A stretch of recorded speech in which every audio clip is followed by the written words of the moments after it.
India ഒന്നാം സ്ഥാനം പലയിടത്തും നേടുന്നുണ്ട്. ലോകത്തിന്റെ പട്ടങ്ങളെല്ലാം തന്നെ മറികടക്കുന്നുണ്ട്. ഇപ്പൊ മൊബൈൽ ഫോണിന്റെ കാര്യത്തിലും ഇന്ത്യ അത്തരം ഒരു നേട്ടത്തിലേക്ക് എത്തിയല്ലോ സർ. നമ്മൾ കയറ്റുമതിയിൽ 2ാം സ്ഥാനത്താണ്. 1ാം സ്ഥാനം എത്തിയിട്ടില്ല. വളരെ സന്തോഷമുള്ള കാര്യമാണ് തീർച്ചയായിട്ടും. കാരണം എന്താണെന്ന് വെച്ചാൽ ഇന്ത്യൻ വ്യവസായങ്ങളുടെയും ഇവിടുത്തെ വ്യവസായത്തിലുള്ള അടിസ്ഥാന സൗകര്യങ്ങളുടെയും വിശ്വാസ്യത, ഇത് അതിൻ്റെ ഒരു 1ാം തരം പരീക്ഷയ്ക്ക് മാർക്കിടുന്ന പോലെ, ഇല്ലെങ്കിൽ പ്രോഗ്രസ് കാർഡ് റിപ്പോർട്ടാണ് ഈ വന്നിരിക്കുന്നത്. അതായത് 2014 തൊട്ട് ഇല്ല 14-15 സാമ്പത്തിക വർഷം തൊട്ട് 24-25 വരെ 10 വർഷം. ഈ 10 വർഷത്തിനിടയിൽ നമുക്ക് എന്ത് സംഭവിച്ചു? ഇത് ചോദ്യമാണ്.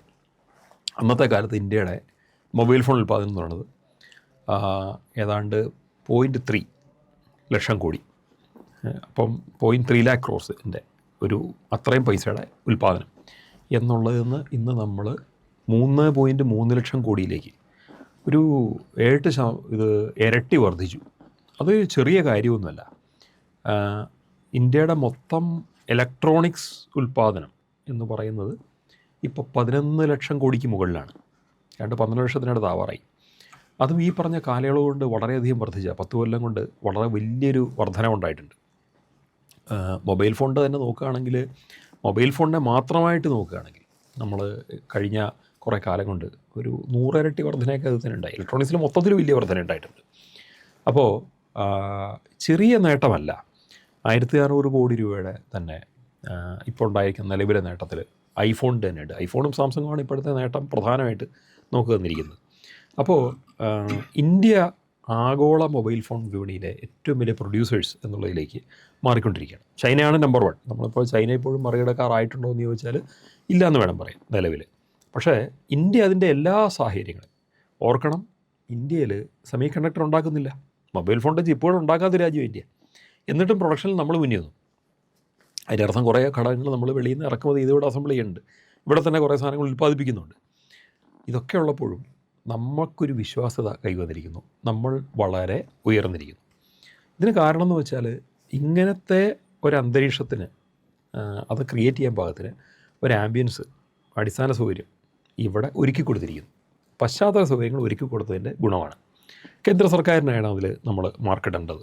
കാരണം എന്താണെന്ന് വെച്ചാൽ കേന്ദ്ര സർക്കാരിൻ്റെ ഒരു ഇൻസെൻറ്റീവ് പ്രോഗ്രാമുണ്ട്. അതായത് മൊബൈൽ ഫോൺ വിൽപ്പന കഴിയുമ്പോൾ അതിൻ്റെ പ്രൊഡക്ഷൻ ബേസ്ഡ് ആയിട്ടുള്ളൊരു ഇൻസെൻറ്റീവ് പ്രോഗ്രാമാണ്. ഒരു ഇത്ര വിറ്റ് കഴിയുമ്പോൾ അതിൻ്റെ 4% തൊട്ട് 6% വരെ ഇൻസെൻറ്റീവായിട്ട് കമ്പനികൾക്ക് തിരിച്ചു കൊടുക്കുന്നു. ഇത് വളരെ ഒരു അട്രാക്റ്റീവായിട്ടുള്ള ഒന്നായിട്ടാണ് ഇവിടെ കമ്പനികൾ വെച്ചിരിക്കുന്നത്. പിന്നെ തമിഴ്നാട്ടിലും കർണാടകത്തിലും ഒക്കെയുള്ള ഇവർക്കുള്ള പ്രൊഡക്ഷൻ സെൻറ്റേഴ്സ്, ഫോക്സ്കോൺ പോലുള്ള കമ്പനികളൊക്കെ ഒരുക്കി കൊടുത്തിരിക്കുന്ന സൗകര്യങ്ങൾ, അവിടേക്ക് വലിയ തോതിൽ മൊബൈൽ ഫോൺ ഉൽപ്പാദനത്തിനുള്ള പശ്ചാത്തല സൗകര്യങ്ങളായി, ഇൻഫ്രാസ്ട്രക്ചറായി കഴിഞ്ഞു. അപ്പോൾ പ്രധാനമായിട്ടും നോക്കുകയാണെങ്കിൽ സൗത്ത് ഇന്ത്യ തന്നെയാണ് അതിൽ മുന്നിൽ വന്നിരിക്കുന്നത്. ഇനിയിപ്പോൾ നോർത്ത് ഇന്ത്യയിലേക്കും, നോയിഡ പോലുള്ള സ്ഥലങ്ങളിൽ, UP-യിലൊക്കെ ഇതുപോലെ വരാൻ പോവാണ്. അതായത് ഇന്ത്യയെ ഇനിയും ഇതിലേക്ക് വലിയ തരത്തിലേക്ക് കൊണ്ടുവന്ന മാറ്റങ്ങൾ വരാൻ പോവുക.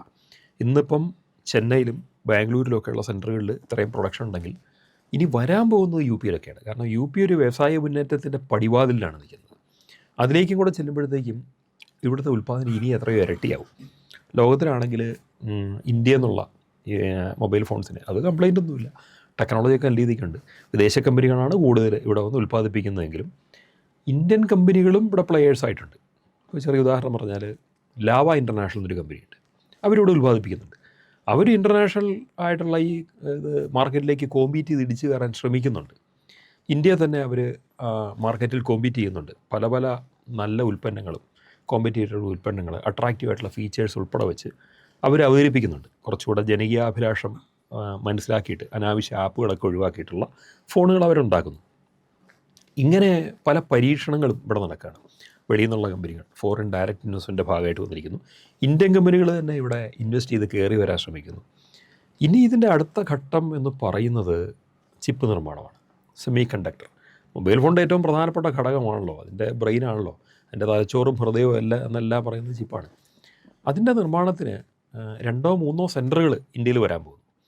അതിൽ ഒരു ടാറ്റയുടെ ഒരു സെൻറ്റർ ഇവിടെ ഗുജറാത്തിൽ വരാൻ പോവുക. അത് ഓൾമോസ്റ്റ് നിർമ്മാണ ഘട്ടത്തിലാണ്, ഉടനെ തന്നെ തുടങ്ങും. അപ്പം അത് വരുന്നതോടെ സെമി കണ്ടക്ടർ മേഖലയിലേക്ക് ഇന്ത്യയുടെ ഏറ്റവും വലിയൊരു ചുവടുവെപ്പ് ആരംഭിക്കുകയാണ് അവിടെ. രണ്ടാം ഘട്ടം എന്ന് പറയുന്നത് അടുത്ത കമ്പനി വരാൻ പോണത് അസമിലാണ്. തിരുവനന്തപുരത്ത് ഒരെണ്ണം വരേണ്ടതായിരുന്നു. കാരണം തിരുവനന്തപുരത്ത് കഴിഞ്ഞ വർഷം ഇലക്ഷൻ സമയത്ത് ഇതിൻ്റെ ചർച്ചകൾ കാര്യമായിട്ട് നടന്നിട്ടുണ്ട്. അപ്പം ഇന്ത്യയുടെ വേൾഡ് സെമി കണ്ടക്ടർ മാപ്പിൽ വരേണ്ട സ്ഥലമായിരുന്നു തിരുവനന്തപുരം. അത് വരുന്നതിനെ ഞാൻ പ്രതീക്ഷിക്കുന്നത്. നിലവിൽ നമുക്ക് ഉറപ്പുള്ളത് അസമിലും ഗുജറാത്തിലും ഓരോന്ന് വരുന്നു എന്നുള്ളതാണ്. പക്ഷേ തിരുവനന്തപുരത്ത് തന്നെ രാഷ്ട്രീയപരമായിട്ട് കാര്യങ്ങൾ അനുകൂലമാവുകയും ഇവിടുത്തെ സ്റ്റേറ്റ് ഗവൺമെൻറ്റും കേന്ദ്ര സർക്കാരുമൊക്കെ ഒരുമിച്ച് ചിന്തിക്കാൻ തുടങ്ങുകയും ജനകീയ തലത്തിൽ ഡിമാൻഡ് വരികയും ചെയ്താൽ നാളെ എന്തുകൊണ്ട് തിരുവനന്തപുരത്തും ഒരു ചിപ്പ് ഫാക്ടറി വന്നുകൂടാ? വരേണ്ടത് ആവശ്യമാണ്. ഇതിൻ്റെ സെമി കണ്ടക്ടർ മേഖലയ്ക്ക് ഒരു പ്രത്യേകതയുണ്ട്. ഇന്ത്യയിൽ നമ്മൾ ബാക്കി എല്ലാത്തിനും നമുക്ക് ഇവിടെ മൊബൈൽ ഫോണിൻ്റെ മറ്റ് ഘടകങ്ങൾ അസംബിൾ ചെയ്യുന്നതാണെങ്കിലും ഇവിടുത്തെ കാറുകളുടെയും യന്ത്രസാമഗ്രികളുടെയും കമ്പ്യൂട്ടറിൻ്റെ ഒക്കെ ആണെങ്കിലും ഇതിനെല്ലാം സോഫ്റ്റ്വെയർ ആകട്ടെ ഹാർഡ്വെയർ ആകട്ടെ ഇതിനൊക്കെ എക്സ്പീരിയൻസ് ആൾക്കാർ ഇവിടെയുണ്ട്. ആ എക്സ്പീരിയൻസിൻ്റെ ഉയർന്ന തലം സ്കില്ല് ഉള്ളവരുണ്ട്. ആ സ്കിൽഡ് പേഴ്സൺസാണ്. എന്തെങ്കിലും വേണ്ടതാണല്ലോ. അടിസ്ഥാന വിദ്യാഭ്യാസം വേണം, എക്സ്പീരിയൻസ് വേണം, സ്കില്ല് വേണം. ഇത് മൂന്നും ഉണ്ടെങ്കിലേ ഒരു വ്യവസായത്തിൽ വർക്ക് ചെയ്യാൻ പറ്റുള്ളൂ. അപ്പോൾ സ്കിൽഡ് ലേബർ എന്ന് പറയുന്നത് നമുക്ക് ഒത്തിരി കാര്യങ്ങളുണ്ട്. നമ്മുടെ ഏറ്റവും വലിയ സ്കിൽഡ് ലേബർ നമ്മുടെ ഇപ്പം നഴ്സുമാർ അവർ വളരെ സ്കിൽഡാണ്. ആഗോളതലത്തിൽ ആക്സെപ്റ്റ് ചെയ്യപ്പെട്ടിരിക്കുന്ന ഒരു ഗ്രൂപ്പാണ്. അതുപോലെ തന്നെ നമ്മുടെ സോഫ്റ്റ്വെയർ രംഗത്ത് പ്രവർത്തിക്കുന്ന IT പ്രൊഫഷണൽസ് വളരെ സ്കിൽഡാണ്. ലോകത്ത് മുഴുവൻ എല്ലാ രാജ്യങ്ങളും ആഗ്രഹിക്കുന്ന ആൾക്കാരാണ് ഇന്ത്യൻ IT പ്രൊഫഷണൽസ്. പക്ഷേ ഇന്ത്യയുടെ ഏറ്റവും വലിയ പ്രശ്നം നമുക്ക് ചിപ്പ് നിർമ്മാണ മേഖലയിൽ സ്കിൽഡ് ലേബർ ഇല്ല എന്നുള്ളതാണ്. അതൊരു പ്രശ്നമാണ്. പക്ഷേ അത് പരിഹരിക്കാൻ ഈ പുതിയ സംരംഭങ്ങൾ സഹായിക്കും. ഈ കമ്പനികൾ ഇവിടെ തുടങ്ങുമ്പോൾ തന്നെ തായ്വാനിലൊക്കെയുള്ള കമ്പനികളിൽ ഇവിടെ നിന്നുള്ള ആൾക്കാരെ വിട്ട് പരിശീലിപ്പിച്ചായിരിക്കും ഇവിടെ എത്തിക്കുക. അതൊന്നാം ഘട്ടമാണെങ്കിൽ നാളെ ഇത് വന്നു കഴിയുമ്പോൾ നമ്മുടെ നാട്ടിലെ എഞ്ചിനീയറിംഗ് സ്റ്റുഡൻസിനൊക്കെ ഇവിടെ പോയി നാളെ പരിശീലനം കിട്ടുന്നൊരവസ്ഥ വരും. അതോടുകൂടി ലോക്കലിൽ ഒരു സ്കിൽഡ് ലേബർ ഇവിടെ റെഡിയാവുകയാണ്. അങ്ങനെ വരുമ്പോഴാണ് അതിലെ പുതിയ തലങ്ങളിലേക്ക് നമ്മൾ കിടക്കാൻ പോകുന്നത്. പുതിയ ഇൻഡസ്ട്രീസ് വരാൻ പോകുന്നത്. സ്റ്റാർട്ടപ്പുകളുമായിട്ട് ബന്ധപ്പെട്ടൊക്കെ വന്നു വരും. ഇങ്ങനെ പല തലങ്ങളിലേക്ക് നമ്മൾ കയറിപ്പോകും.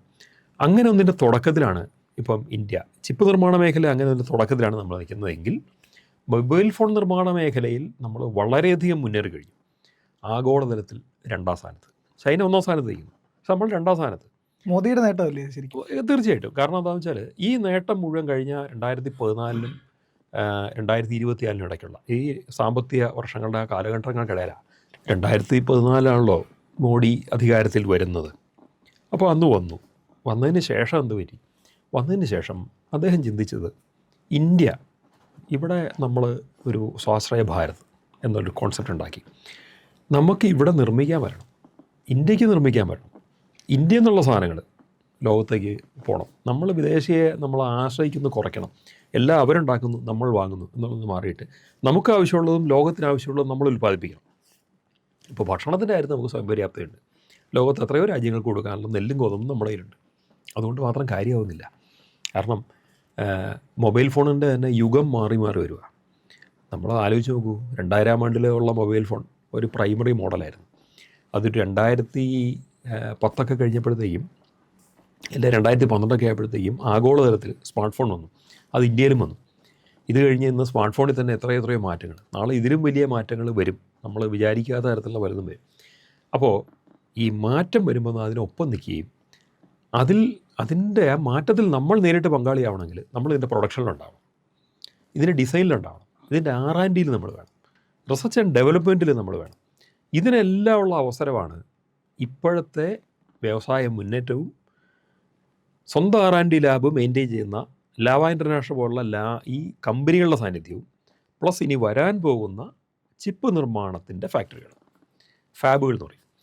അതൊക്കെ വരുമ്പോഴത്തേക്കാണ് അത് പൂർണ്ണമാകുന്നത്. കാരണം അടിസ്ഥാനപരമായിട്ട് R&D ഇല്ലെങ്കിൽ, റിസർച്ച് ആൻഡ് ഡെവലപ്മെൻറ്റ് ഇല്ലെങ്കിൽ ഒന്നും നേടാൻ പോകുന്നില്ല.